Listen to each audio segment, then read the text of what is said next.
In this video, we're dividing with imaginary numbers. So we're taking a look at rational expressions with imaginary or complex numbers. Now, what we're going to do to divide 3 by the quantity 4 plus I is I'm going to take 4 plus I and I'm going to find its complex conjugate.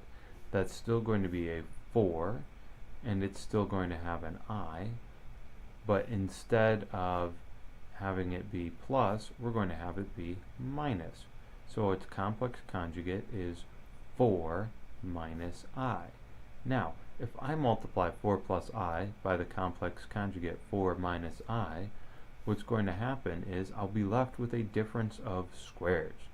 That is to say, I'll have 4 times 4, 16, then I times the negative I plus 1. Because remember, this is I times a negative I, which is a positive 1. It's a negative, negative 1. And we're left with 17. But we can't do that to just the denominator. We also need to perform this operation in the numerator. So we're going to take 3 and we're going to multiply 4 minus I by 3. We're going to distribute 3 into this and we'll get 12 minus 3I. We can't combine those. So we'll have 12 minus 3I divided by 17.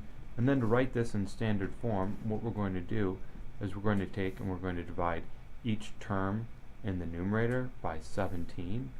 That is to say, we'll have 12 17ths minus 3 17ths times I. There, now that's looking a lot more like standard form. So for something like this, 2 plus 3I divided by 2 plus I, we're going to do the same thing. We're going to use the complex conjugate. So instead of a positive, it's going to be a negative. It's still going to be 2, and it's still going to be I. So we're going to multiply bottom and top by 2 minus I. Let's actually expand this out, and let's look at 2 plus I times 2 minus I and fully expanded. That's 2 times 2, 4 times 2 minus I, so minus 2I times I plus I times 2, pardon me, plus I times 2, so that's plus 2I, and then plus I times a minus I, so that's plus 1.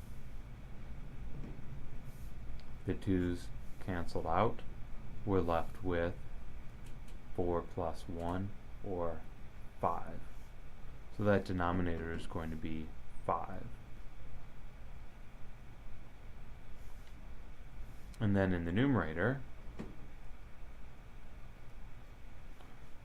we're multiplying by 2 minus I as well. So that's 2 times 2, 4. 2 times minus I, so minus 2I.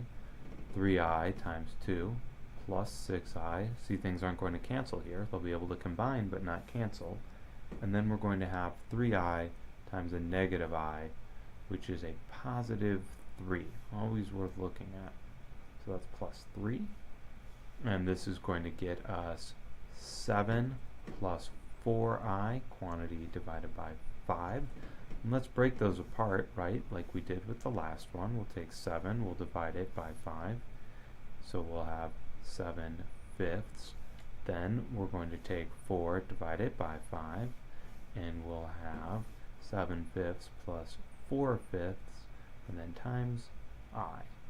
And that's how we divide with complex numbers.